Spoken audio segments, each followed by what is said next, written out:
sort of make a statement. I think that's it. Yeah. Okay. Just try. Yeah. So right now we're just gonna get through our budget and our negotiation schedule. Right, so next on the list is the budget, and you all have a new budget book. It's pretty colored. It's the one that Staples out of colors enough for y'all. If you wish to give these back to me at the end of the year, we could save ourselves 2 minutes now. They're accurate. The bond and capital improvement funds are in there, so you can take a look. We're at with the bond and all that. Insurance, just see if you wanted to dive a little deeper, I gave you most of the insurance packet that really goes into what the rates are, and you can actually see individual numbers. The drivers we'll talk about. The non-CBA, so once again, I've already given you a pay raise chart for what it would be to do 2%, 2.5%, 3%, etc. So those are already in there. New teacher para chart just tells you what the breakdown of how I calculate what a new teacher para is, since we can't give you an exact. And then the warrant articles. I've already mocked up the warrant articles, including the potential for a CBA agreement. So the warrant articles are fairly reflective of what they'll probably look like if we do that. So moving to tab 1, the budget. It's more compressed than I've done in the past. I was able to get this down to 5 pieces of paper, double-sided, or 10 pages, so it's a lot more compressed. I was able to adjust notes so they don't take up 3 lines, 4 lines. I was able to truncate some of the other lines. I also went from, I think it was 18-point font down to 14-point font. So it's a little bit smaller, and I know people don't like small, but at the same time, I'm trying as best I can. So you can go through this, obviously, at your leisure. I think to help with this, let's go to the last page. And you can see that we're up $1,021,161, which is 7.9%. So we're going from 13.5 to 14.6. It has been calculated in 3 ways to make sure I'm accurate, and it is, I believe, to be accurate. If you go to tab 7, because that's a big document, and I think it's going to take time for you all to adjust. I mean, obviously, we'll go to the lines here and start asking questions. The tab 7 helps you really start to understand what are the big drivers going on in that very lengthy budget. So what I tried to do here was capture what were the largest things I saw happening. Obviously, pay and benefits is always a large item every single year. Health and dental alone is $290,845 increase. All right, so just based on, obviously we're budgeting for a lot of paras that we don't have filled yet. They're mostly in as 2 people. I did do a couple of $1,000 buyouts for them just because we usually get some of those with paras to try and keep the numbers a little bit lower. But there are pay increases as well with paras with other paid positions and all that. So once again, when you take a look at this, all pay and benefits has gone up $347,000, but of that, most of it is the health and dental. Special education. Same thing, a huge increase this year, absolutely huge. So not including pay and benefits, so just the cost of programs and services, we're going up $538,668. That's really out of our control. Melissa and I talked about that we could truncate a few things, we could trim a little bit, but we're putting ourselves at risk of running into the same situation we've run into the last couple of years where we don't budget enough. There is a little bit of padding in here. Melissa will talk more about that in a few moments. And so we could trim a little bit, but at the same time, it's not astronomical difference. If you look at special education, all looking at their pay, the benefits, everything that's changed already in special ed, it's $829,000. So you think about it, we're just over $1 million, and of that, $829,000 is special education. And to the point of the one member of the public, I have no control over that really. I mean, yes, can we trim a little here and there? Can we shave a few thousand? Yeah. But does that actually fix the problem of why does our budget go up every single year by a good chunk? No. Our special ed needs are growing in this district. We're getting more and more people that have additional services that are required, several students that need to seek enough services that we can't service them here in our school, and they have to go to other schools. Transportation continues to just skyrocket, and a lot of these kids that are out of district have to be transported to those facilities. Homeless obviously continues to be a problem. Every year, I think right now we don't know anybody for next year, but we really don't get that confirmation until summertime anyway. but you still got to plan something for it, right? So all that stuff's in there. The SAU and business office, every year I hear, oh, we've gotten so much more expensive, we've gotten so much more expensive. We haven't. We're going up by $6,269 this year. And I actually have another page dedicated to this. Actually, the next page. Oh, I can see, is when Yeah. we left SAU 4 years ago, 5 years ago, Eric, when did we leave, 5 years ago? 21, July 1st to 21 was Okay, our we first. were paying, $479,000 a year. And you see in And it 20, was raising, going Yeah. up dramatically every year. and you see in 23, 24, and it is hard to get a bottom line because every year the lines change a little bit. So you can see up above, so on the very next page, I'm sorry. So behind on same tabs, tab 7, the second page of tab 7, I did this whole breakdown just to help you understand what's going on with the SAU.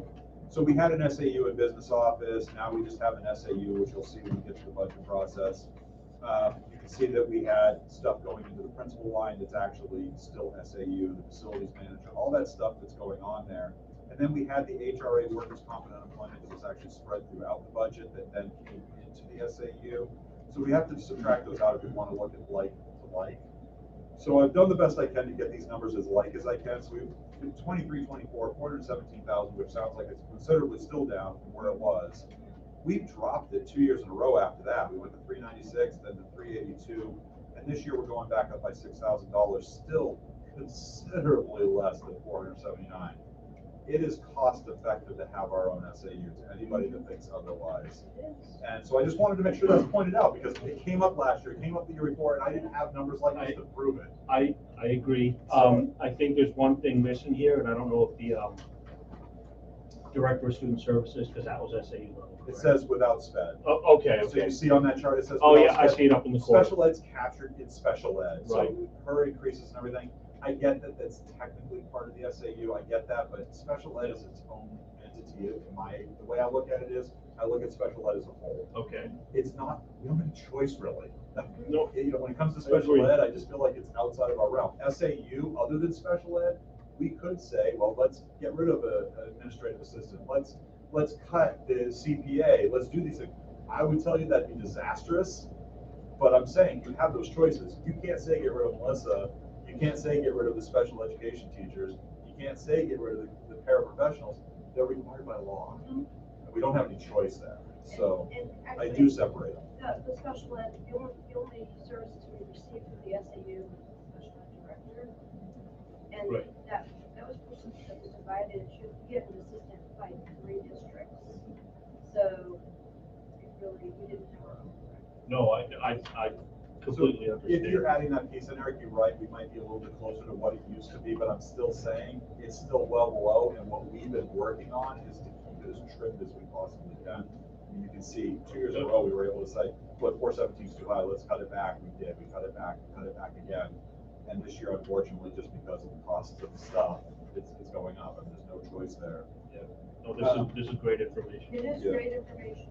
Technology is another place we get a lot of grief. They'll be like, oh, we're spending too much on technology. We're really not. This year, we're only going up by $3,264 if you don't include pay and benefits.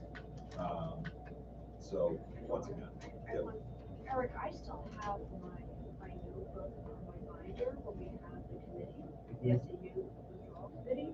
We had all the numbers, the comparisons and everything. That would be helpful if we're ready on putting something together. I didn't want to lose that thought. I don't know. Oh, I might actually have a stack of those papers. Yeah, I still have my binder. Yeah. We're now going planning for our 4th year with Fresh Picks. I just thought it was important to throw food service on there as well. I know it gets a little screwy those last couple of years, but remember we thought we were supposed to include things that we weren't. The reality is it did go from 184 to 223, but that's what we budgeted, so I'm using budgeted numbers. The two end caps are what is the most important. So 184.5 is that first year, that's what you did spend on paid Fresh Pay. We're now up to 215.5. I don't think that's astronomical considering how much food in my own house has gone up. I honestly feel like that's a fairly reasonable increase, and I feel like we're doing the right thing here. The food service that we're getting, I don't think we could match if we hired our own people. It would definitely cost more than that. I'm just going to be clear. I'm your food service authority. I do all of the stuff for the state. I do all the stuff that is required to pass all the inspections, to get our approvals. I take care of all the pre and post. You get that package that you're superintendent. If we were to hire internal, you'd have to separate that out, create a food service manager, hire employees. You'd have probably at least one of them full time, which means now you're going into being retired. I just don't know how we would do it for 215.5. So I think once again, I just want to reinforce, these are things that people keep bringing up. I've heard, well, why don't we bring food back inside? Why? It's definitely not going to be more cost effective, number one, and number two, I honest to goodness believe the food that we're getting right now is about as good as it's going to get. They're just getting that level of attention. So facilities went up again, but that's facilities. I mean, there's nothing about facilities that's ever going to get cheaper. We don't have a facilities manager. I was going to say that would probably be another $70,000 higher. And yes, the superintendent's line would be a little bit lower, I would assume, but the point being is that it's definitely, you're not paying me $70,000 to be your facilities manager, but you're getting facilities manager service. So anyway, so that's the key movers here. If you go back to tab 1, actually, no, yeah, no, let's do tab 1 again. What questions do you have from the budget that you'd like to talk about? Where's the co-road? There isn't. That's why there's an increase to the percentage, but we have fewer students, so they're not one of our drivers. What did they give us? Oh, no, I don't have the official percentage. I did an imaginary one. We don't get the percentages until November. Oh, is it January? Oh, it might be January. Okay, I might be wrong on that. It might be January, but I know I don't have them. I just took kind of the worst case scenario. Remember last year when we got it, they said this is one of the worst ones that we'd ever seen. I did something similar. Let me get to it and tell you. It's about halfway down the first page. My best guess. Oh, I didn't put the percentage in there. Well, it's saying it's only 0.1, but that's because we have fewer students. But it went from last year was 20,000 something, and now it's 21.4. So I definitely increased the rate by quite a bit. In fact, I hope they're going to come back and give us a lower rate than that. But once again, overall, Co-Brown's only going up by $3,298 there. But when you go to special ed, it's down. Oh no. Oh, that is. Why is that? Wow. Yeah, that is a driver. I'm sorry. I'm on page 2 of the budget. Yeah. Yeah, I'll have to add that. I apologize. Somehow I missed that in my processing that I did not put that on there. I think it's because I was looking at some other things. But yeah, I definitely did put high school on there. I didn't do it right. I'm making sure. I didn't do it. Are the 5 extra students still in there? Yeah, the 5 extra students are still in Co-Brown, and I actually put 5 extra students in the out of district as well. So I think let me make sure it's supposed to be that. Yeah, 8. Yeah, we've only got. Actually, I think I only added 3 extra students there. We have 5, so I added 3 extra students to the out of district because we seem to have more interest in it. So both of those are padded, and once again, that's another area. 8 extra students to out of district for special ed?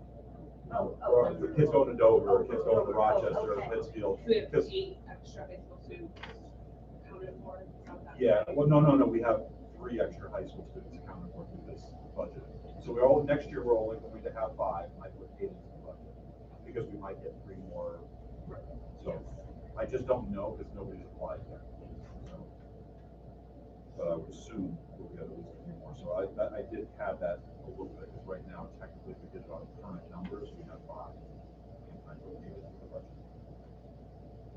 So yes, I will add a line to drivers for high school. I apologize. That will slip my attention.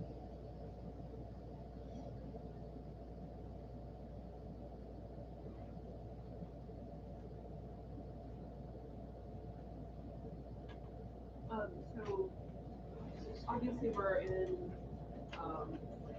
we're working on negotiations, and so we have numbers that we're calculating.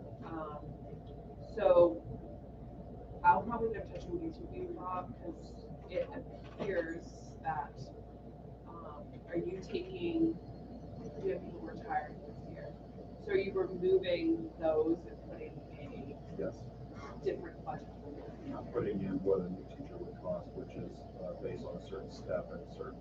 Okay, the one that you had, the Yep. step in The the thing I shared in the email. Okay, so I will I touch. have not done that for the person who just approved though. That was actually pointed out by Melissa earlier today, but I said that's because when I finish that document, I can email that again.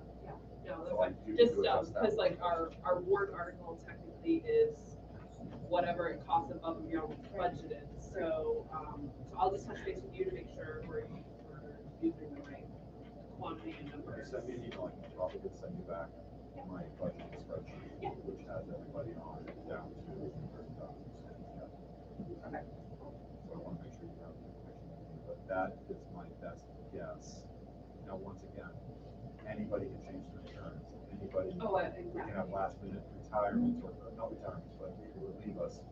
So this can change dramatically, but usually it doesn't go up, it usually goes down. So that is, I believe, kind of a worst case scenario. And so, yeah, looking at this budget, we don't have the cost of living increases for. Except for custodians is worth it, as I always do.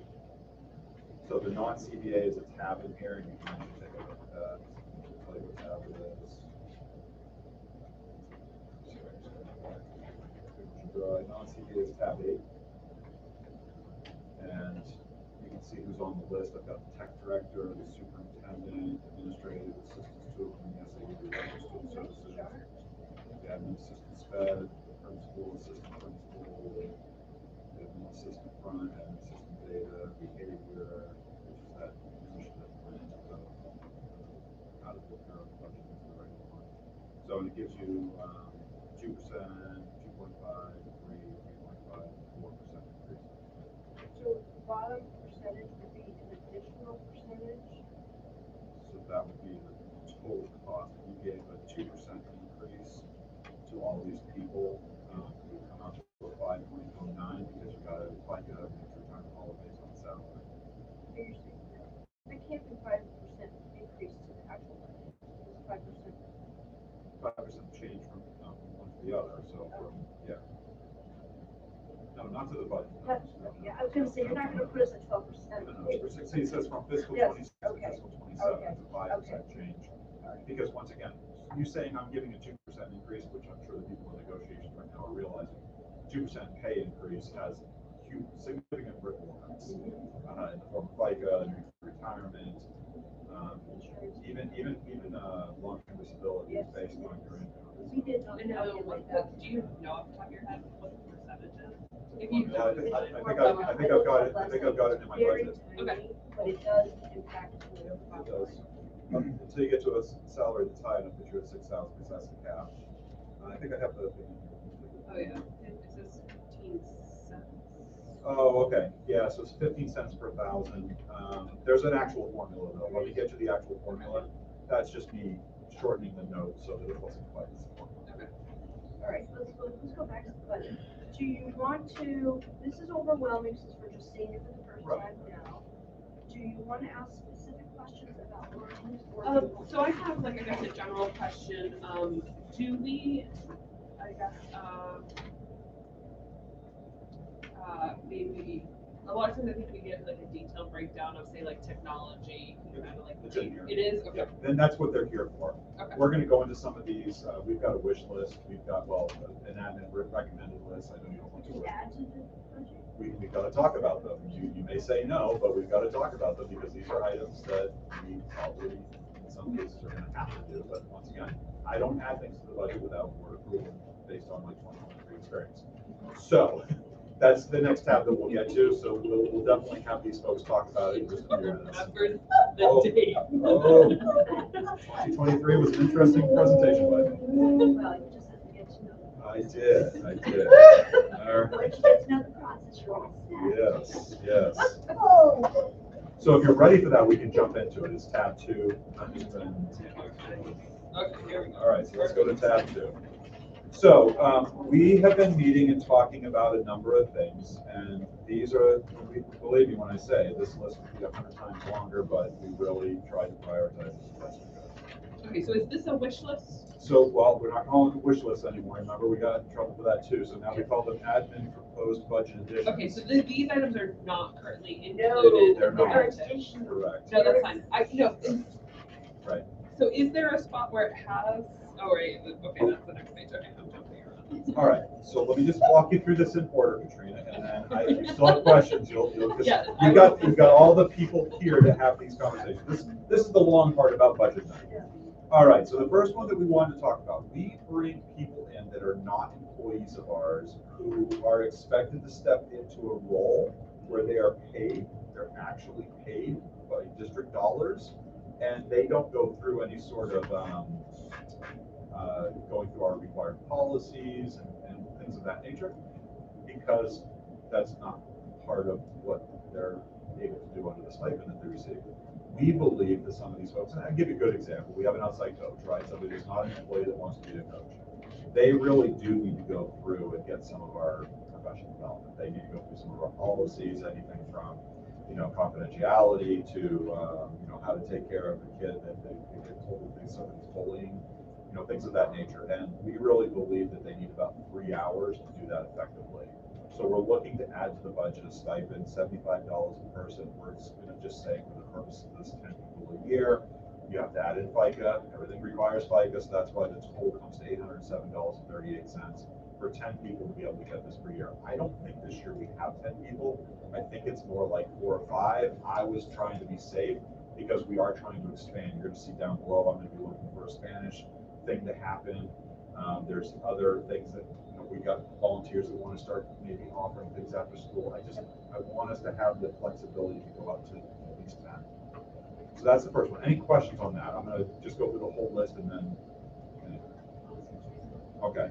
Tech specialist, I'm going to turn it over to Jay in a few minutes to do that, but I want to go through this whole list before we dive into these too deeply. But really, you're going to get a lot of information. I'm going to stop talking right there. I'm going to let Jay handle that one. Special education teacher, we have already, based on the student population, we have a need for at least another half-time special education teacher. We need to hire them. Melissa's going to talk to you in a few moments about why a full person makes more sense. And we'll get to that in a few minutes. A second SSC, we have one SSC. She spends most of her time dealing with middle school. And we really do wish that we had a second one of those at $20 an hour. I was putting a round number in. I know currently it's 19, but assuming that's going to change. But I just wanted to throw a number in there. It looks like it'll be about $59,000 a year. So once again, the answer may be no, but we're telling you that to us, having 2 of those would make better sense than having 1. The next one, stipends for coaching instructional leaders. I'm going to have Natalie talk about this in a few moments, but really, once again, it's a small amount of money in the form of $6,000, but we believe a huge impact. So I'll have Natalie come back to that in just a moment. Additional regular ed paraprofessionals. I know you just said there's only 3, but we're struggling with 2 things. We're struggling to have enough substitutes in our building, and we're struggling for middle school to have the paraprofessionals that it needs. We are praying through negotiations that we're going to be more attractive to people to become paraprofessionals. Otherwise, this is a moot point to even ask for. Currently, I've got 8 openings. We're not even in the realm of getting to the point of us ever fulfilling this, but I definitely would like the board to understand that I think 2 more paraprofessionals in the middle school that are just general ed like we do with K would be really powerful for the middle school. And then what we could do is we could also have them as backup subs. We don't tap into the kindergarten people to be subs except for kindergarten teachers. The same thing would be here. We'd have them be substitutes for middle school teachers. And once again, we wouldn't call them substitutes. We don't call the kindergarten people substitutes because that creates a whole other headache for us. We just say, hey, is part of your job description. Part of your job description is to help us cover classrooms when the person that's supposed to be there isn't there. We don't actually say you're a substitute. Then, well, do they get sub-paid? Do they get paraprofessional? What do they? So they're paraprofessionals, just part of the job description we would write right in there for them to do, just like we do already. So that's another one. And obviously, if you have questions, we'll talk more about that. A Spanish learning opportunity. We hear quite frequently over the course of the year for the last few years. I mean, when I got here, the Spanish position was still here, but it was leaving at the end of that year. Since then, it hasn't come back. There's a desire for us to offer something to do with language. And so one of the things we talked about was maybe trying to bring in some sort of program. The two biggest ones that came up in my search are Mango Languages and Rosetta Stone. Those are the two that have really excellent packaging for schools. And we would probably look to offer it as some sort of rotation in the UA schedule or somewhere else, maybe intervention block. If you're where you need to be, you can go and do this as intervention. Really looking at $1,000 to $4,000 a year, and that gap is because I don't know if we're going to buy 20 licenses and only allow 20 kids at a time to do it, or if we're going to get a site license that allows any kid that wishes to sign up for it to sign up for it. That's why it's such a huge thing on there, and I don't know the answer yet, so I'm not going to try and narrow that down. A second layer of this is that we really would love to try and find a person that can come at least one day a week after school, but I'd take up all 5 days. I would love it if they're a volunteer, but hey, if they need a little bit of a stipend, so what I said was, hey, maybe we offer, if they're not willing to completely volunteer, but we can find somebody to help them 2 days a week or an hour a day to offer some Spanish in a controlled setting. So they could be the kids that are enrolled in that, or they could be kids that aren't enrolled in that, that just are looking for an enrichment opportunity after school. We hear regularly we don't have enough enrichment opportunities, particularly for the students that aren't looking for extra support. They're looking for true enrichment. We don't have a lot of those opportunities, and I think this would be a great way for us to do it.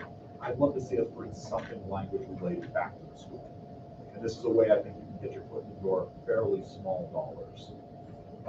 Chromebook sleeves, we've talked a number of times this year. Jay's already made some huge adjustments to how he's packaging and pricing this repair workout. He's now just replacing parts of the device and charging for parts of the device. But we also had talked about, is there a better way just to protect the devices themselves? So we looked up a simple sleeve. There's more complicated versions of this. My son has one that is a big zip-up case. It's got a pouch in the front for the power cord. It's hard shell. It holds the device into it. When you open it up, it's like opening a laptop. It's much more intense, but it's also much more expensive.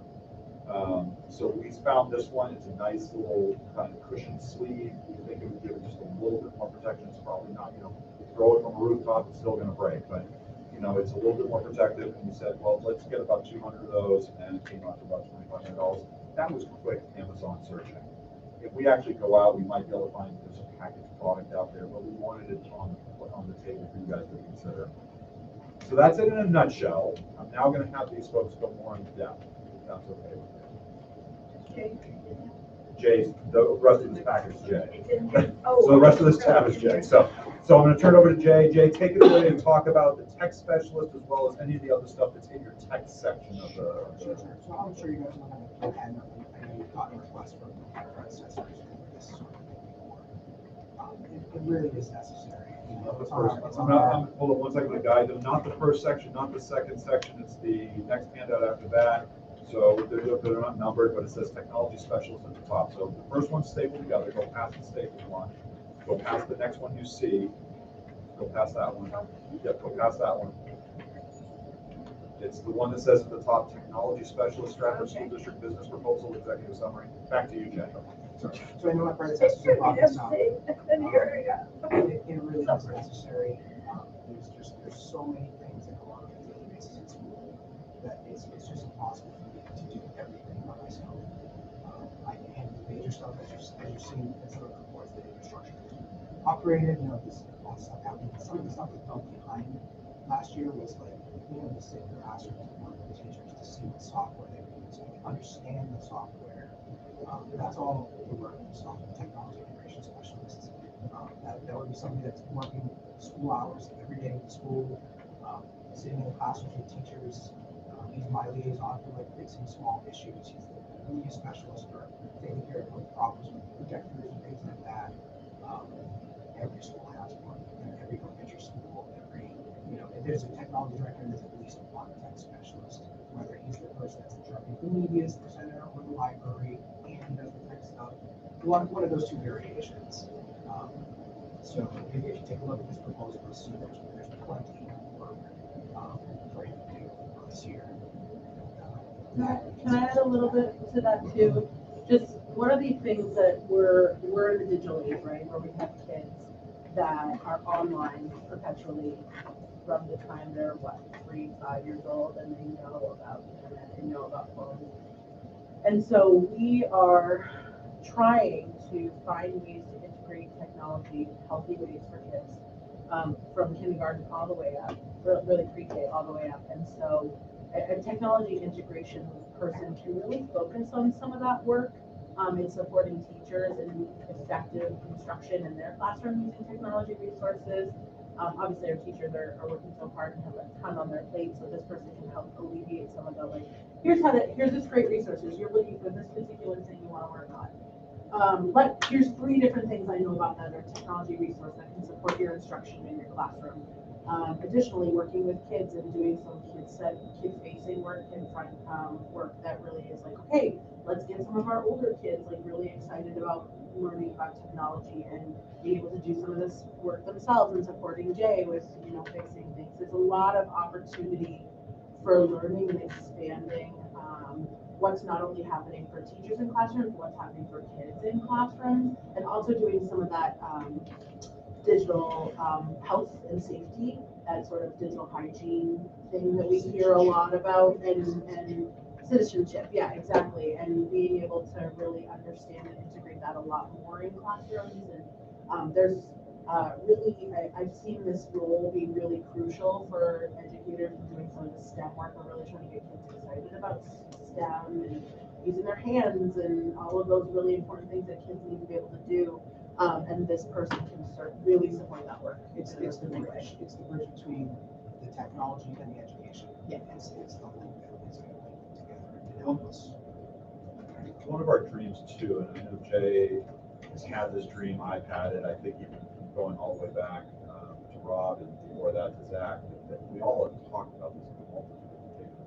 We would love to have one or more high school age kids that are technology kind of centric, that could come down, take a couple of our 7th and 8th grade kids and create like a tech lab. One, it would be enrichment, right? These are kids that would be pushed, that would be able to move above and beyond, but also we were even thinking like they could set up part of a time of the day, maybe during an intervention block or something, where other kids could bring their devices because they need repairs, they need to this, that, or the other. But you still need that adult that can supervise and manage all of that. And I can't have Jay in here working with a high school kid, a couple of middle school kids, fixing devices when we've got a network server that's down, or we've got cameras that need to be fixed, or the list goes on and on of all the things that need to be repaired and updated. So this position is, once again, we see this as a possibility of a lot of layers. How do we get the high school back into our school? How do we get our kids that want that enrichment opportunity to get that enrichment opportunity? And then, like they were saying, how do we help the teachers that need the help? How do we help the kids that need the help? It's a lot, and I want to bring one more layer into this because I think it's this complex. Our library media position is opening up at the end of this year, and one of the things we're really excited about is really having Susan help us find a person that can do what she did, but also really looking at that technology side and that integration side. And I know in the old days, you had an assistant to the librarian, right? It was something like, I think it was a library assistant, I think Jeff called it, right? Was it a part-time position, a library aide? It was a part-time position, and I think, once again, we can't probably afford a library aide, but wouldn't it be neat if our new librarian technology person that we hire would have this person as like a cohort, as a tag team duo, if you will, and then also bringing those kids in to fill in some of those other gaps. And I just feel like it becomes almost like a team approach. You've got Jay, you've got the media specialist, the library media specialist, and you've got the tech integration specialist, along with this club of high school kids, middle school kids. It becomes a team of technology. If you think about it, we've got 365 students that don't have that level of support right now. They can't. I mean, Jay is doing everything in his power to keep the system operational and to keep all the equipment operational. We don't have the ability to say, okay, I'm going to pull you out and have you do this other thing. I think this is an opportunity right now where we're redesigning what the future is going to look like for our library, for our technology, and really, once again, going to all the parents that keep saying, I want more for my kid. This would be yet another path to that. And I'm going to throw one last piece on that I haven't talked to anybody about, but it's a dream that I have. I want a robotics program. You've absolutely said that. I have one more layer too. Like one of the big things that I'm really itching to do is staff. And I just haven't put time to it. Like, show them how to use their iPhones, show them how to use their laptops, or even Microsoft Word. Like I can do all that. I have the training to do it, but I don't have the time. So. And I did fail to mention, I think one more person that would fit into this team if we can really make it happen would be Laura's position as the tech teacher. And once again, I really do want a robotics program. I would love a makerspace. I would love for us to have these opportunities. When you look at schools that are really successful, you go out and you look at the charter schools that make it, and some of the elementaries that are just kicking butt and taking names. They've got stuff like that. They've got maker spaces. They've got robotics programs. Because remember, our athletes are already well served. They've got what they want. Our musicians are already well served. They've got what they want. Our drama kids are already well served. They've got what they want. Our techies are not well served here. They don't have really any outlet for pushing those boundaries, taking it to a deeper level. And I got to tell you, from my perspective, it's a real disservice. So I'm a huge fan of this one. I really am. I know the budget's high. I know it's tight, but I'm going to use you for a minute. Man, this is a gap. This is a real gap. And I would love to see the possibility of a chance to try and start to fill that gap. And I think this is that opportune time. I really do. If we can get this, we get that new library media specialist, we start to work with UA, bring that in, we start to make those connections with the high school. I feel like this is a real opportunity here. But anyway, I'm done. Rob, can you go over quickly? I think we've seen in high school feedback and surveys too, that that's kind of a gap that's been identified by students, that that's a skill that they feel like they're lacking when they get to high school. They haven't had much time with certain programs or certain. Microsoft is the biggest thing you see, and we don't have Microsoft here. I know that part of Jay's plan is to start to fill that gap a little bit. But once again, I think that if you become more challenged with technology and you really start to use it more, almost anything becomes more useful. Like, I'm a Google guy now, but I use Microsoft when I have to. And when I do, it's not like it's hard for me to make that transition because I feel like I'm pretty experienced in understanding how technology works. That's what I want for our kids. I want them to really have that opportunity to stretch that thinking, to push their boundaries with technology so that no matter what technology they face in the future, it doesn't feel so foreign, it doesn't feel so scary. I can settle in a little bit more quickly with it. And that's what I'm hoping for, because I can't get every kid Microsoft, the intensive Microsoft experience. We're a Google district. It's as simple as that. We can give them some simple exposure, but I think offering something like this, we'll have a whole battery of kids that take this to the next level. My son just joined the Concord finally got a robotics program at the middle school. He just joined it. He is loving it. And the challenge that it's providing him, and he and all of his little friends, I know a lot of people call them geeks, but I'm telling you, I've seen some of them, they're not all geeks. They're kids that are just excited. I mean, serious. I'm so excited to see him excited. And it's the first time that he's really felt that connection to an after-school program. He's not an athlete. He's never going to be an athlete. This is something he can connect with. I feel like that's a gap here. Probably part of the reason I'm passionate about it. But so anyway, throwing it out there. All right, Jay, you got more, so take it away. You guys have any questions about it? Packets. One more say.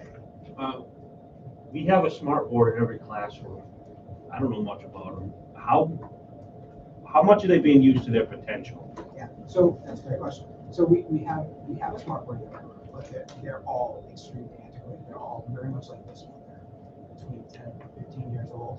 So what I've been doing, what you guys approved last year, was to start replacing them. So we're starting to replace these older smart boards with interactive displays, which are like these really robust TVs that should last 15 to 20 years. So they're no longer projection-based screens. It's just one screen, no projector. Asking for more this year to replace with the teaching of loving new ones. So that's what we're doing right now. Can I add a piece? I watched Kendra Dakota teach a class with it the other day. It is amazing. That's right. It is amazing. Like, when you know what you're doing, and I'm not sure all of them know what they're doing, but I don't even know how many they have. She really, and I'm sure she's got growth to go, but I watched her and she was interacting with that screen. She was bringing stuff up. She had, anyway, I'm just telling you how it Especially for works. math, they were loving the math fundamentals of superlatives that you do with math. To kind of add on to that too, Eric, I'm going to give a shout out to Carrie Quirk, grade 1. She has another one that has the interactive touch display, and obviously we know that fine motor development is really important with those younger years. And so having them be able to go up and actually manipulate sort of what's happening on the screen to kind of visualize math problems is really important in their math skill development. It's something we talk a lot about with our math problem keys gap. And I would add that the teachers, I think this position could help them make sure they're utilizing this tool That's to their kind of where I maximum was going potential. with that. Thank you. Can you speak on, so, like the software portion of the budget? Okay, so she's in the stapled together packet now, which is the breakdown of the technology budget. So You're on it. Page W- 8 of the yep. stapled portion. So it looks like we have, I just didn't know if it shows what we have for this year, but what's different from last year, just because it looks like we're up about $8,000. So I just didn't know what the, Yeah. So increases Natalie and were. I, we fine tooth comb, went through all the software, we make sure all the teachers are still utilizing it. And we did get rid of a few, but we did add a couple. So I think part of the increase you're seeing is probably for our FreshWorks, which is our new help desk inventory and purchase order. It's doing a lot of stuff for us right now. I tried to outline what it's doing for us in a line here. So it's providing help desk, inventory, purchase orders, and onboarding for our HR departments, and for facilities and myself for help desk. So that we increased to 4 users for next year because we wanted to add the facilities, right, for facilities and people from HR to be able to get in there and see the onboarding process. can I expand just a little bit? Sure. So on the facility side, we were doing they would go into a Google form, and they would say, I need help, and it would go into a spreadsheet. Sometimes the spreadsheet would get immediate attention, sometimes it wouldn't. And there wasn't a communication mechanism with it other than me going into the room personally and saying something to them. With help desk, we now can see, like I see it, Greg sees it, there's several people, John, the night custodian sees it. We all get an immediate email saying, hey, I've got this problem. So a teacher the other day said, hey, I don't feel like it heat's right in my room. We all got that. Greg got it right away, and he was able to respond to the person right away saying, I'm on my way. And he was able to go in there, identify the problem, get that problem resolved. That's what is happening now that wasn't happening before that this is brought to the equation, and it is powerful. I put in emails to Jay all the time about technology issues, and now I'm using the help desk, and what's nice about it is I get an immediate response saying, hey, we're aware of it. Jay responds pretty quick to it, and then once it's resolved, I get a thing saying, hey, we believe this is closed out.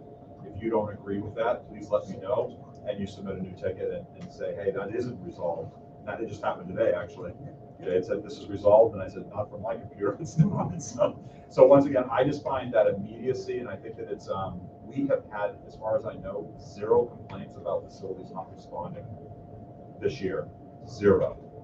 And that's because we are getting it in real time and getting responses to them in real time. So from my perspective, facilities alone, and I'm not a technology guy, so I honestly don't know how it's working for him, but I can tell you facilities-wise, this is awesome.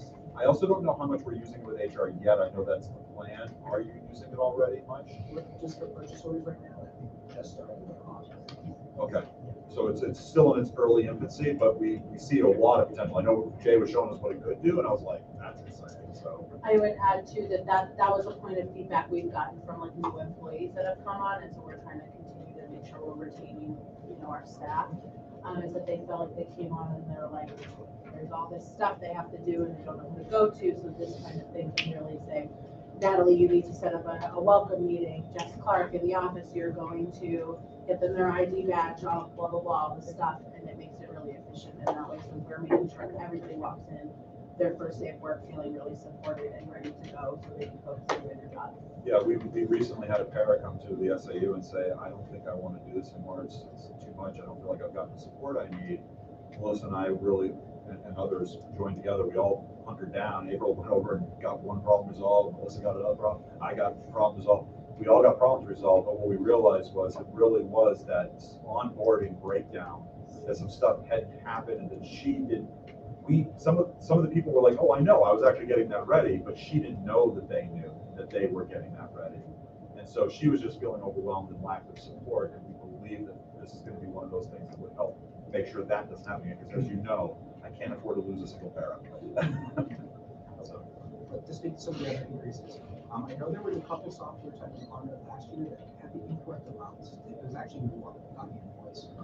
And we had a couple of things added that were significant. price. One of them was Renaissance Vocabulary. That was just requested. But it was requested and approved, so that was a $3,000 software expenditure right there. So that could contribute to the increases you're seeing.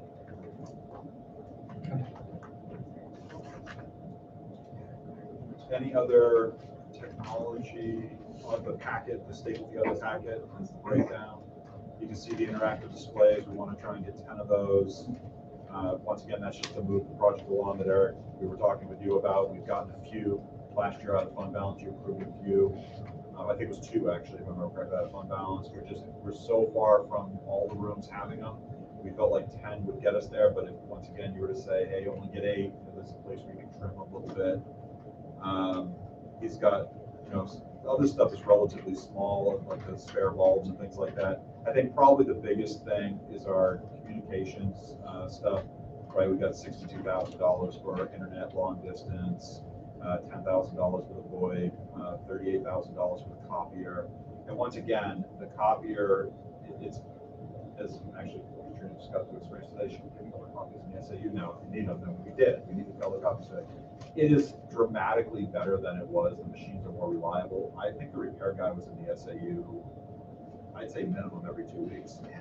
And I haven't seen the repair guy myself yet. So that doesn't mean he's not there at the time when I'm not in your office, but I'm just saying. So once again, they're much more reliable machines. I think the printers, at first there was some pushback, but I think close settling into them. Change is always difficult. So it is a big ticket item, but at the same time, the product that we're getting is considerably, like, night and day better than what we used to have. So. Anything else from that staple together packet? Anyone? Do you have any other questions about the lines in the budget?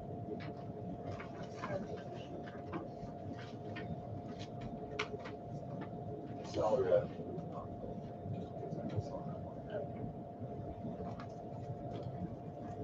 On the proposed budget additions, there is some things that you want to. Yeah, there's more to go. I was making sure technology. Are we good with the technology? Debbie had just mentioned going back to the line items. Yeah. I just didn't want to Sorry. skip Yeah, over. no, thank you. I missed that she had done that. So special ed's the next item on the list. So I'm going to have Melissa pick this up and talk to you a little bit about why the special education teacher. So as Rob said, a position is warranted based on our IEP.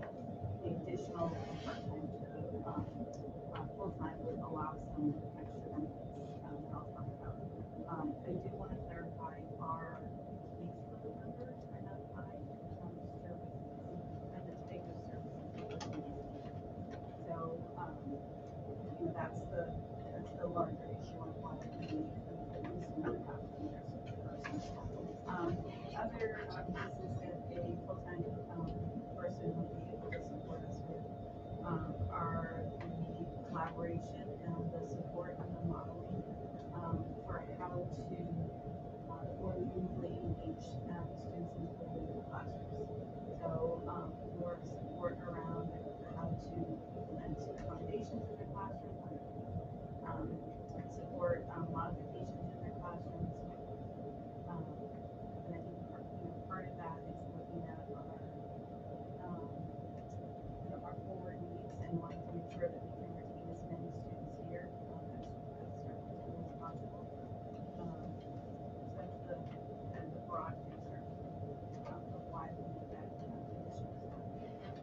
I don't know if there are any particular concerns or questions. So you had mentioned that our needs point to needing that halftime. Is that something that like we will carry for a halftime position in the budget no matter what, or is that something where we need to make the decision between halftime, full-time? I guess what part lies on the board versus what is driven by just strictly IEP? So half of it's restricted by IEP. Right. And then going from just adding a part-time position to a full-time position is where we could really maximize value as support students in the regular classes. So let me provide just a simple example. I've watched a number of teachers that don't understand fully how to accommodate a student's needs. So they give the same activity to students, don't know how to adjust that. as a result of that, that student feels overwhelmed because of it. They rely heavily upon someone else to do it for them, and when that person's not available to do it for them, it doesn't seem to get done. So I feel like by allowing another full-time person would free people up to be able to support those teachers in those efforts. Now, we've got a very young staff here, a lot of people that are still figuring out a lot of things, accommodating special needs students. And I'll even take it further, accommodating all students is a challenge right now for our staff. One of our special educators I watched in action the other day, she was supporting 3 special ed students at the same time, and was actually going around and supporting other students as well that weren't on the caseload. And it was just huge to see her doing that, but at the same time, she's so stressed all the time that that's a rarity, not the norm, because she just doesn't have the time to do that. But when I watched her in action, what she was providing to the classroom was immense. So being able to have each of our special educators have more flexibility to do that is where I think the real value comes into this. So once again, I know it's money, I know it costs. I'd also say it's almost impossible for us to hire full-time special education teachers part-time. Just doesn't work.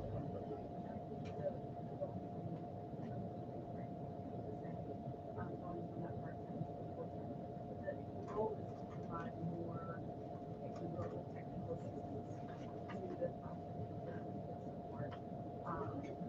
We have, this is the way, especially across the country, we have more and more students, we have more needs. And so teachers who are more dynamic may not necessarily see students with that level of need. And so that's. But I have two main sense and pretty much you guys are saying. From the perspective of, I was a special ed teacher, as you guys know, before I joined the team here. And I think one of the things that is so exciting with this kind of opportunity is we're looking at the broad picture, right, of Strafford School and lifting all students, and special education teachers are a huge part of that. I think sometimes people who don't necessarily understand special education might go, well, that student isn't going to be able to make those, but all students can do that. All students can and excel and grow and perform and reach a higher potential that maybe they assume that they have, and we don't want to let a disability be or a service be a barrier to that. And so this additional staff member can really support that work in lifting our whole school as sort of a place where kids are getting a great quality education all the time, regardless of who they are.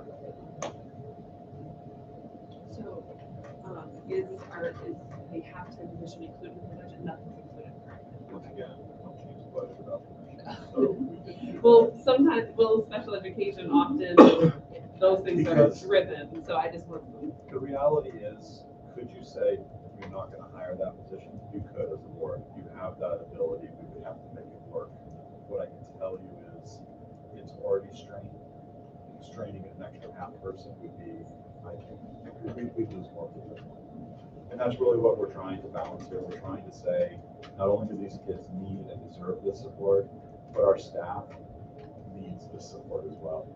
And so, once again, I would strongly encourage considering the full-time position. I just, when I put on my HR and SAU hat, I'm always like, man, we're never going to find a part-time special educator. Yeah. we had that one posted. Well, right now, but this is an odd time of the year to try and hire someone. So I'm not surprised that we're not finding one right this second. I'd be shocked if we didn't find anybody like March, April, May. That would be when I'd be like, okay, we've got real issues. But we normally have been successful when we're advertising in the normal time of the year. This is just an abnormal time of the year. So this new position would fall into the normal advertising scheme. There's one more. Yeah. Is there any more questions on special ed? No? Okay.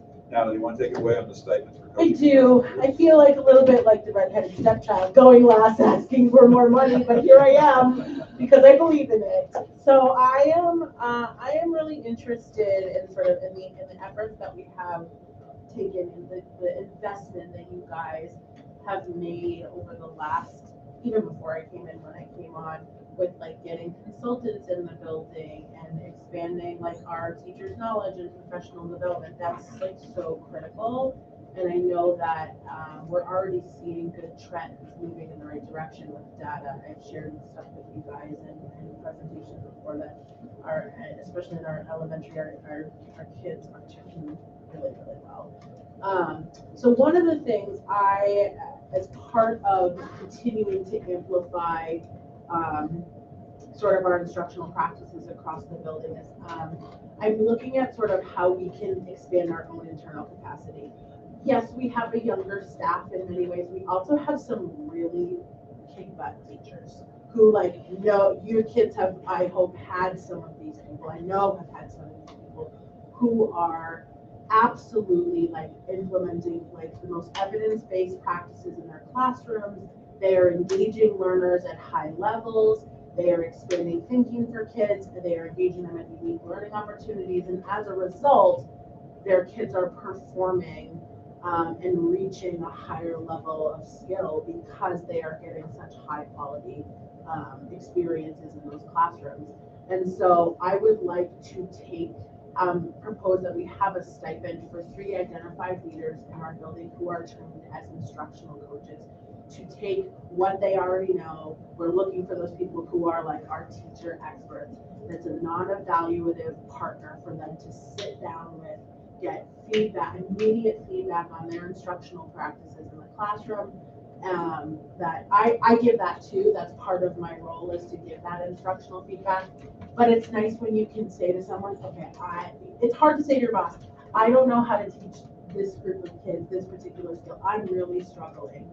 And so having somebody who's in it every day, just like you, would be able to support that work and see it through. There's a lot of, we've been working with some New Hampshire Department of Education partners who are through the SIP grant that we have to get some coaching happening. Janet Tracy and Janet can have them forever as much as I'd like to have them forever. They are eventually going to retire, although I told them not until 10 years. Give me 10 years. Yeah. So I would like to identify 3 different people and give them a stipend to do this work. So they would do it on top of their own teaching duties.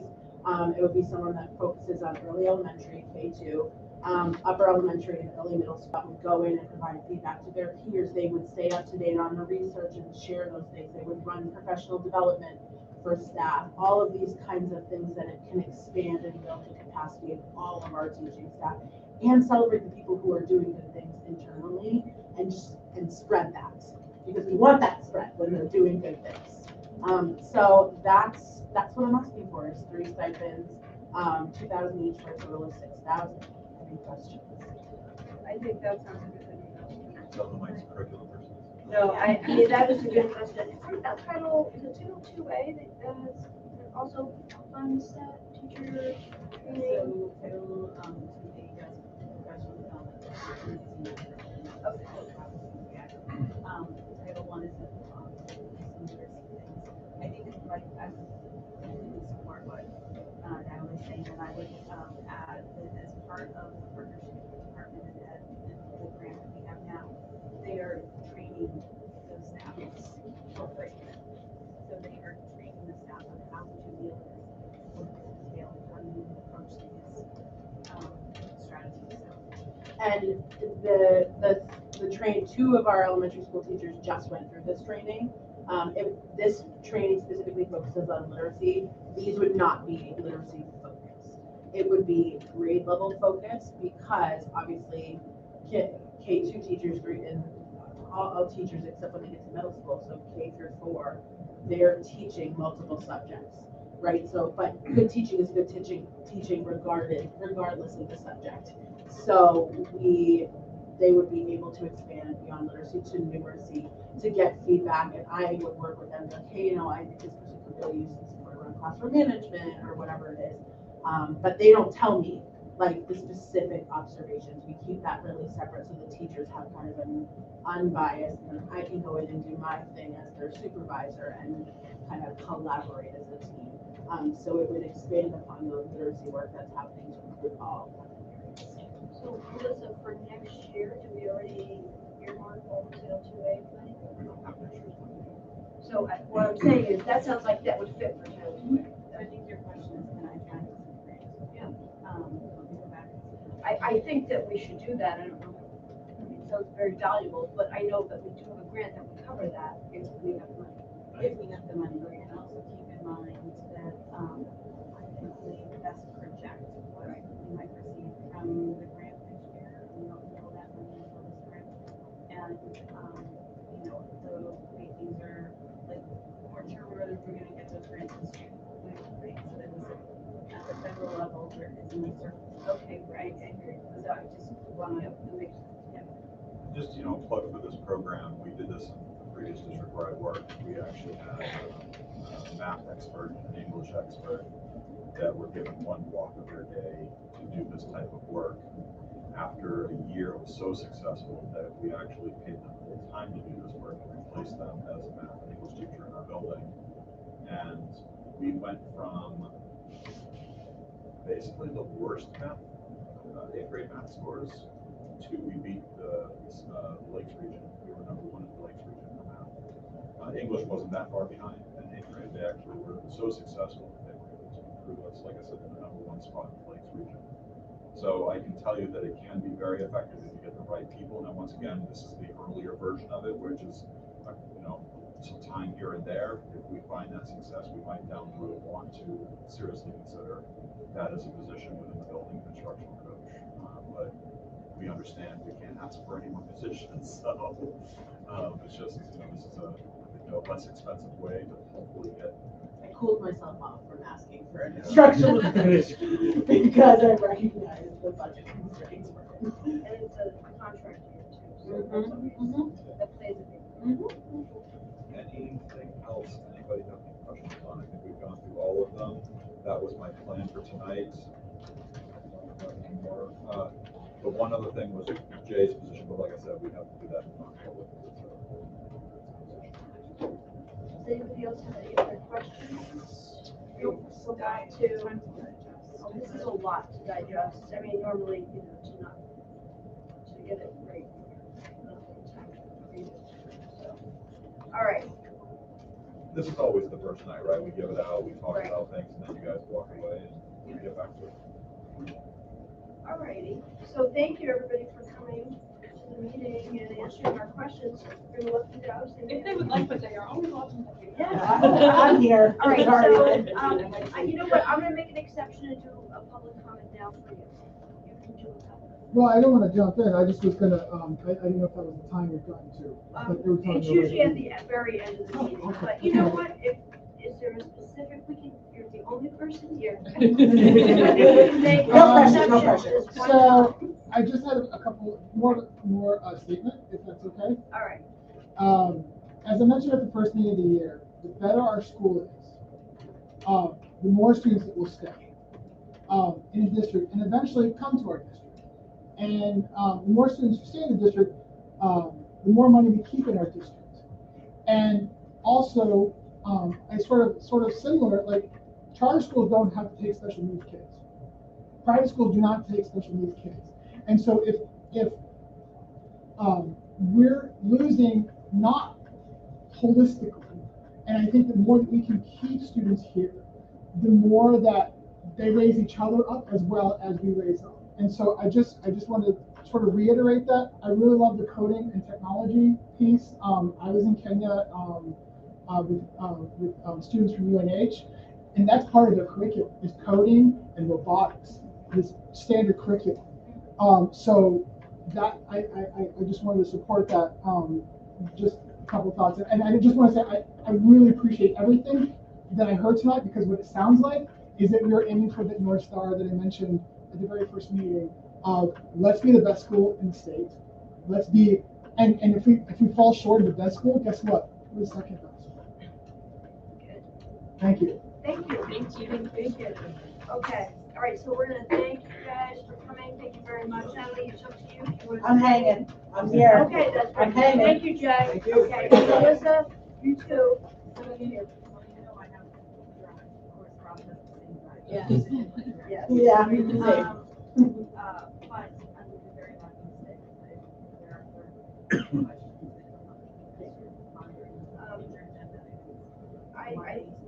I think Melissa's very long. Do you have any other questions? I don't think we have books on policies to go through, which have nothing to do with special ed. Yeah. And then we're gonna go through board meetings, and then, did you say we're gonna have another non-public or not? I think we might have, but thank you so much, Melissa. I want you to make it easy. Okay. You did have a question earlier. Thanks, Mom.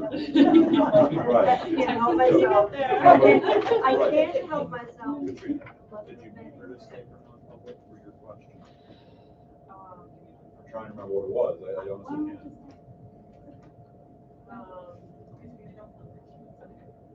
It was very minor. It was. It was so minor that Melissa should think. No, you Just should maybe at go. the beginning of the next, she come to the next non-public. Yeah, to remember what or it is. it might have been something where we could just, discuss on the side. It was something I think related to negotiations or something. Okay, So it right. was- Yes, it was. Okay. Thank you so much. Drive safely. Alrighty, so we do the budget presentation with our brand new, very colorful budget. Maybe I won't lose this one. I didn't You lose guys- mine. you I guys stacked For almost- the them. record, just turned her binder in, okay? She should not be lumped in with the rest of You us. almost got orange ones. There was only 4 though. Oh, no. So, just letting you know. All right, well, I was this is going gonna go for right along my I'm other. sure, like she knew. Oh, right. Okay, next, beauty calendar, let's see, what date are we? Oh, you have. We got, Yeah, we yeah, just did one. We did one about budget season starting, the public forum, and we noted the substitute. Oh, great. So you talked about the budget form, I mean, the form, the public forum. Yeah. Very yeah, good. but I think this time we're gonna be talking about the budget again. Right, and we still have another meeting. Yeah, we do, what, is it the Co-Brown meeting, the 8th or something like that? Yeah.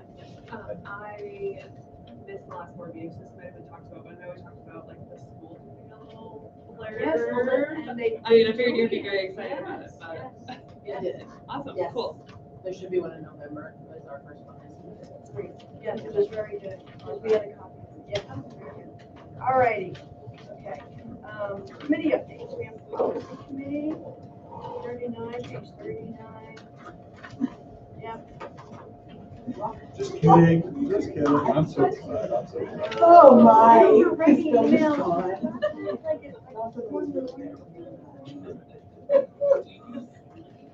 Oh. Okay, all right, so what do we want to do, policy committee? We want to, this is our second reading of these policies, It so, yes, I believe So so. you've all read through I them think, twice was there now, one right? that we were going to wait for Katrina for? That was the, We didn't bring it back. okay, so we didn't bring that one back. Yeah. So these just are second reading. These are the ones that you approved for first reading last time. Yeah, and that so we're was- really, we were pretty good with them. So do you want to just make a motion to? Yes, if my other policy committee Oh, yeah. members in agreement. Oh, yeah. So I move we accept for second reading or approval, policies JLCE, JLCER, policy KFD. Okay, do we have a second? I will second. Discussion, and these were pretty straightforward. Yeah, it was administering medication to students, which the nurse, school nurse looked at, some procedures along with that, and then the AED policy was Right, KFD. all right. Is that, okay, Eric, Yes. Katrina, Yes. oh, sorry, Jess, Kyle, and Debbie, yes, all righty. So facilities, do you have anything else to update us? We were talking about that. No, I don't think it does. There was a boiler issue that Rob notified us about. I believe it has as well, but I honest to goodness have not had time to follow through on that. We had a component within boiler 1, which is the first boiler when you walk in the main boiler room, that was leaking a little bit of gas. It wasn't horrific or anything, but it was the first stage of it, this component failing. Annie and Greg together caught it and got it ordered, and it was an emergency process, and I think at this point it's replaced. The boiler's running again, so I can assume. So, but we did find out running just one boiler is not enough to keep the building operational, then losing one will greatly diminish. No, those It's just a are like, component within it. Stuff fails. I mean, it's, just pieces get out. He thought it was a little expensive, but so then then I looked it up, yeah, because I've worked on my own in the past, and little parts that are easy to swap, but when they get to this scale, the price got a lot more expensive. 2018 or 2019, I feel like. So somewhere in It's that. the thing I It shared was with in you our guys. Yeah, I presentation just- too, I think. the age. Yeah, so I think we should probably have a meeting at some point Yeah. and go through that list, because I think it's come a long ways from last time. There's an inventory list of everything, so we can use that. to think about. I wouldn't say everything. It's a math, I'd say 80%. One of the things that Greg and I keep talking about is going back to it, we just haven't had time. And going through the entire building again, saying, is this still accurate? So on and so forth. But I'd say at least 80%. Maybe more. Alrighty, food service, nothing. Yeah, we had the dean's meeting, and I usually check for the dean's reports so that everybody can take a look at those. So, nothing too crazy this year. One of the things that I had talked about was how they're managing AI at that level. I feel like that would probably, it's probably happening in our building, something, it's just like, it's crazy what AI They have a can do. policy, or what do they do? They didn't seem too concerned about it, so they have ways to see if they're, obviously the same way they would to see if they're, plagiarizing in any way that way, because they can sit there and watch them basically type their report, so it's easy for them to tell if something's been copied and pasted in, but, there's ways to obviously utilize it that are good. But it's not too concerning, I guess. There's new educational standards that they're gonna, on the social studies side of things, that they were having to make sure that they're meeting the new standards, and they say that they are. And, just status quo there. Yeah. A couple new, or 8 new deans, because Mr. Dean had retired. Mr. Daigle is now. Oh, Mr. Okay. And they're trying to be more hands-on with math. Yeah, trying to find ways to show students how math applies to real-world hands-on things to get students interested and excited about math. Their numbers, just as we see, their numbers are sort of changing on more general education level students than they've had in years past. So it's not just an us thing, it's So they should really be integrating it with any of the classes they have, those chemistry classes, welding and all those things, really bring math into all. That's good. All right, wellness, nothing. Transportation, nothing. Athletic. Actually, just a quick thing about transportation. Just a kudos, the transportation company has been asking us to get an outside Wi-Fi set up so that they can do the walks they have to do. And Jay and Greg were both able to get that hooked up the other day, and so now our parking lots are fully Wi-Fi'd, so on and so forth. So yeah, it was really good. And they make sure it's very secure. They have their own login and the whole 9 yards. So yeah, so that's a little transportation update. I'm sorry, I was going to send you an email about it. Wow. It's driven by transportation. And as a transportation manager, I meant to send you an email and never got around to it. So sorry about that. Okay, all right, athletic, we did not have a committee meeting, however, we've been sort of communicating, we communicated about the booster club just through email, sending Rob's information, and we did all talk about it's best just to do like a fundraising club, but if they're gonna do it like as part of the PTO, that's fine.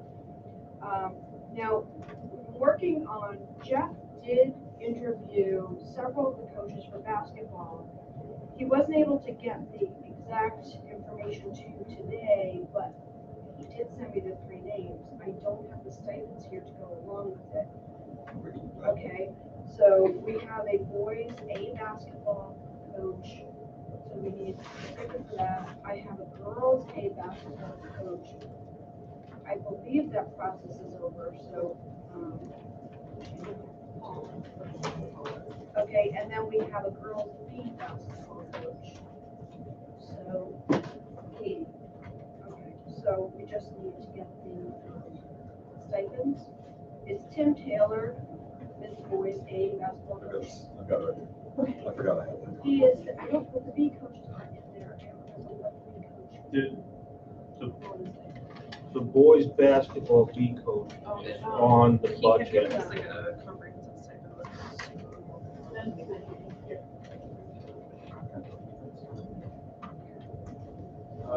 Let's see here, we want, what again?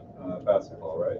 Boys So, A, Boys A is 1,500, boys B is 1,000, girls A is 1,500, girls B is 1,000. okay. So at this point, I think we'll have the boys B coach lined up very quickly. It's just the final conversations haven't been done. So the names that he feels comfortable giving to me or to us to approve. Do you have any nominations? I'm just fine with that. So you want Okay, to go next? right. Oh, I actually know, yep, I know all three, so this is not bad. I was worried that was like, I don't know who this person is. All right, so I would like to nominate Tim Taylor to be the boys A basketball, Paula Plateau to be the girls A basketball, and Katie Pagnata to be the girls B basketball. For A, it's 1,500, for B, it's 1,000. Okay. You know that, Eric? Would Who someone like was to- girls B? It's Katie Pagnata.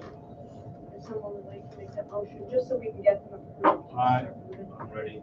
I move we nominate the following coaches for the following positions. Tim Taylor, boys A coach for a stipend of $1,500.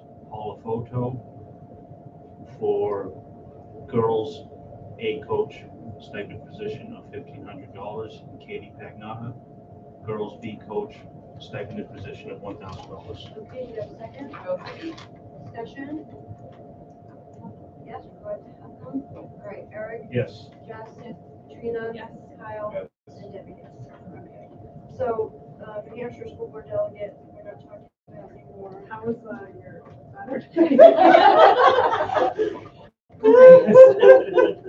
Okay. So Sam, we have any Sam update? The only, so I heard from the engineers just that they're in the process, they're working, so there's no worries there. They told us it's gonna be probably sometime in the winter before we get the next real update. Greg and I are planning to go out to the dam by the end of October to just do our final inspection.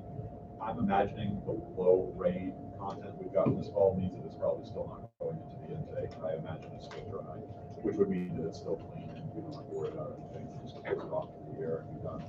Because the last weekend or the last week of October is the last time we have to inspect until spring. I thought, if I remember correctly, that in January, or sometime December, January, we were going to have the Army Corps of Engineers approve our plan. So that's what they're all in the process of doing right now, is getting all those approvals and wetland stuff. That's what they're working on. If you want, I can try and get them to give us some sort of written. I think it would be great to get an update to see where we're at, because I thought we were going to start like going out for bid in the spring, and then we're going to Yep, start. that's definitely, yeah. We have to have all these approvals first, right? Right, we're trying, they're doing all the permitting and all that stuff, and I remember him saying it takes quite a while to get through all of that, so, yeah. All right, negotiations, Katrina and I met again today with members of the SEA, where we shared our counter proposal. The meeting went very well. We are working on our next date, which we have to be November 4th. We may be doing that meeting because of having our other support people there with us. We may be doing that during the day in the afternoon, so I think the teachers are going to cover the we'll talk to the set. So, I know, November 4th, yeah. So, her heart just saying, Jess is at home crying right now. I'm crying, it's fine. No, it's important. It's It is, important. no. do we have anything else to share? I think that was it, yeah. Okay, next, all right, so our next set future board meetings, our next meeting will be November 12th at Coe Brown. So first we have our meeting with all the members of the trustees and other board members from their sending schools and get information, and then we will have our own meeting following that. Okay? So, I think everything else is self-explanatory. Just a quick question or something to be thinking about. Last year you canceled the November 19th version of the meetings because you said 2 in a row. Didn't make any sense. I just want you to be thinking about that. If we're going to cancel it, I just need as much notice as possible so I can make sure I get it out there. It doesn't mean we're going to. Last year you were like, it didn't make sense to go back to back weeks. It's the only time we can do it. Thanksgiving's still in that weird state of meeting last week. This is the last year of that. Next year it goes back to where it's supposed to be. So what do people feel about that? Do you want to wait until the 12th? I mean, that's only a week before, or? Yeah, I guess it depends on how we're all feeling budget-wise. I don't know, that's what I was Or, wondering. Yeah, maybe one December. Yeah, I have a feeling, We last year had the same concern, but then you did cancel it. I just, like I said, wanted to put it out there so it's in your mind, you're thinking about it. It's such a short amount of turnaround time, that's all. and we also, because we're going through negotiations, So, that's the we difference, also yeah. need to have input from the board in between. So we might, I don't think we should cancel it this week. Fine.